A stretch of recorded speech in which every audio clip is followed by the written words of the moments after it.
আসসালামু আলাইকুম দর্শক, আজকে আমি পোয়া মাছ বাজার থেকে নিয়ে আসলাম। এগুলো কেটে পরিষ্কার করে নিয়েছি।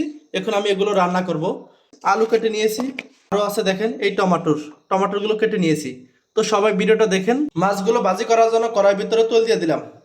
তেল গরম হয়ে গেল, এখন মাছগুলো আমি গরম তেলের ভিতরে দিয়ে দিব। বিসমিল্লাহির রহমানির রহিম।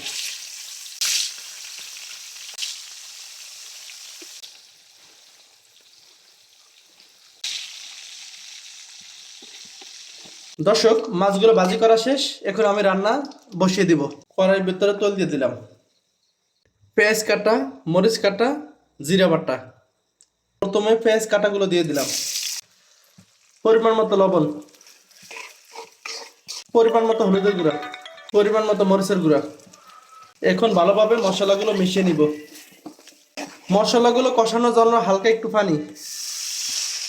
দর্শক, মশলাগুলো আমার কষানো শেষ। এখন আমি আলুগুলো দিয়ে দিব। আলুগুলো ভালোভাবে মশলাগুলোর সাথে মিশিয়ে দিব। তরকারি কষানো শেষ। এখন আমি ঝোল রাখার জন্য পানি দিয়ে দিব। দর্শক, এখন আমি টমেটোগুলো দিয়ে দিব। দর্শক, তরকারির ঝোল এখন ঘন হয়ে আসছে। আমি ভাজা মাছগুলো দিয়ে দিব। দেখেন, মাছগুলো ঝোলের সাথে একটু মিশিয়ে দিব। দেখেন দর্শক, কি সুন্দর কালার। ঝোলটা অনেক সুন্দর হয়েছে।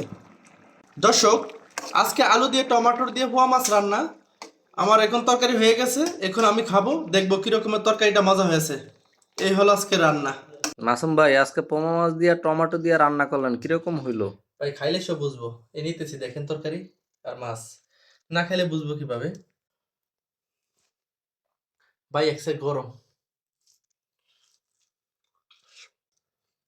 ও, গরম আর গরম।